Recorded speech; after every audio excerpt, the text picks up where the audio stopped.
Yes, Kenya. Tamu sana, tamu sana, tamu sana, yes. On Saturday, William Ruto held Kenya Kwanza PG meeting at State House, Nairobi, where he instructed the elected leaders in Kenya Kwanza and some from Azimio working with the government to hold Azimio's counter demonstrations starting Wednesday.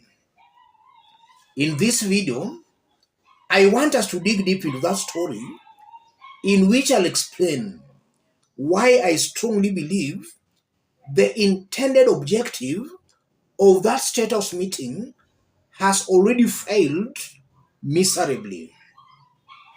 If you are watching us, but you have not yet subscribed, subscribe, give this video a like. Let's proceed.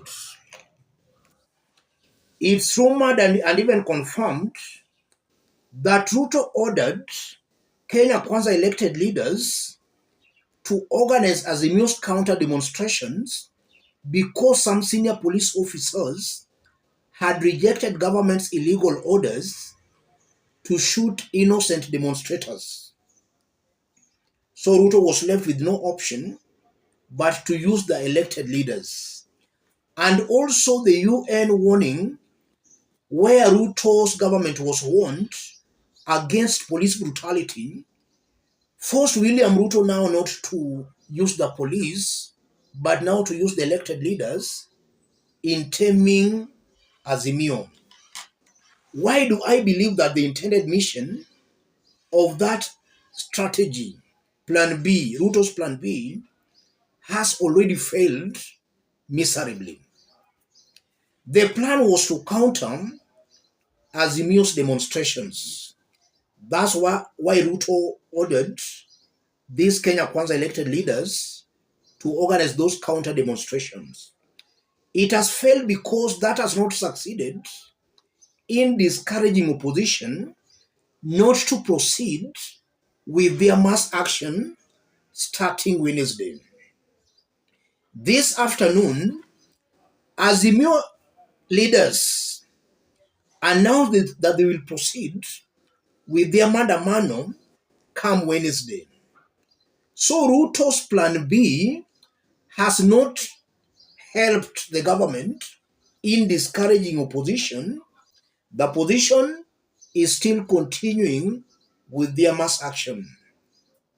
So the threat intimidations have clearly failed even before it could become a reality. And then secondly, why do I believe that the intended objective of this new strategy has failed miserably? The second reason is this.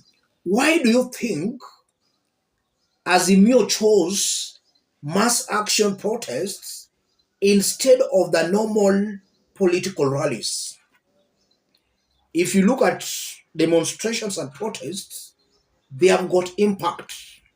They have that ability to paralyze the government. When roads are blocked, people can't open their shops, matatus can't operate, then the government is clearly being paralyzed.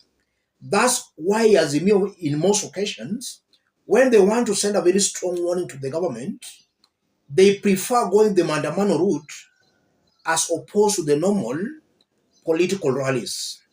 So when now we have two camps, the government's camp, and the opposition's camp, all on the streets, what will be the impact? The government's operations will be paralyzed more. So in other words, William Ruto will be helping the opposition in achieving its intended purpose of paralyzing government's operations. You have two camps on the streets. Clearly, the government will be paralyzed more. Those who should be opening their shops will also maybe be participating in the demonstrations. So that will just help the opposition. Ruto has clearly failed here. And then the third reason, Azimio's demonstrations will clearly overpower Kenya Kwanza's demonstrations, and the reason is simple. Azimio has more support on the ground, and Azimio supporters don't need to be bribed to demonstrate. It's the people themselves, because of the harsh and hard economic times, they are volunteering to demonstrate. While Kenya Kwanza demonstrators, they have to be paid, to be bribed to demonstrate. So it's clear, come that Wednesday, we'll be seeing just some pockets of Kenyans protesting in support of the government, while across the country, a majority will be demonstrating against the government. That will expose Ruto as leading a minority government. And if you look at Azimio support base, Azimio has support across the country. Kenya Kwanza has support in only 2 regions. So if all these two can come out to protest, it's clear Azimio will overpower the government side. The government will only rely on a few pockets of paid demonstrators, as opposed to Azimio's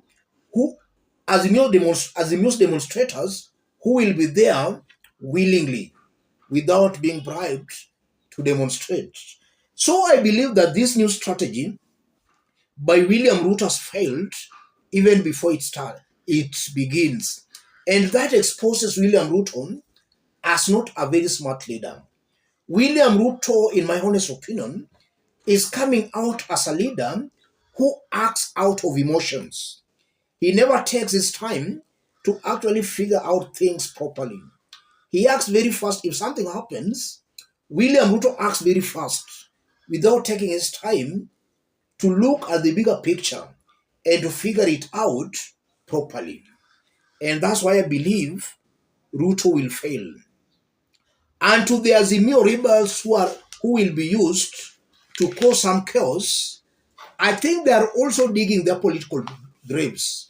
Because last time, it's rumored that Busia governor, though this is not confirmed, might have paid some goons in Busia to heckle and to stone Oparanya in Busia. So I'm seeing a very high possibility where these Azimio leaders being used by Ruto's government in their areas, they are digging their own political graves.